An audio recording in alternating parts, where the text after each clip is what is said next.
नमस्कार मित्रांनो, तर हा बँक निफ्टीचा चार्ट आहे. तर 15 मिनिट टाइम फ्रेम आपण काल सांगितलं होतं, जर 46,680च्या खाली जर क्लोजिंग मिळाली तर मार्केट डाऊन साईडला येऊ शकतं आणि आपल्याला तिथं क्लोजिंग मिळाली त्यावेळेस आपलं पहिलं टार्गेट होतं की 46,553 आणि त्याच्यानंतर नेक्स्ट टार्गेट होतं 46,360.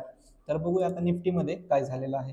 निफ्टीमध्ये पण सेम एज इट इज सांगितली, जर आपल्याला क्लोजिंग 22,022च्या खाली जर क्लोजिंग मिळाली तर पहिलं टार्गेट तिथं आपलं असणार आहे 21,977. ते आपलं पहिलं आणि दुसरं दोन्ही टार्गेट्स आपले हिट झालेले आहेत. तर बघूया सोमवारी मार्केटमध्ये काय घडू शकतं. आज बँक निफ्टीने क्लोजिंग दिली आहे 46,600.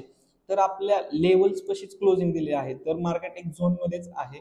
तर जर समजा 46,686 पर्यंत मार्केट त्याच्यावरती जर मार्केटने क्लोजिंग दिली तर मार्केट आहे ना एक अपसाईडला मुवमेंट देऊ शकतं.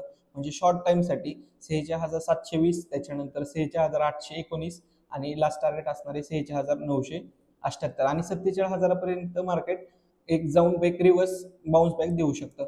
आणि जर समजा आजचा लो 46,322 जर लो ब्रेक केला तर त्यावेळेस आपल्याला एक शॉर्ट टाइमसाठी टार्गेट असणार आहे 46,218, त्याच्यानंतर 46,023 आणि 45,913. तर बघूया आता निफ्टीमध्ये. निफ्टीने क्लोजिंग दिली आहे 22,023, म्हणजे आपल्या एसएमसी लेवल पशी.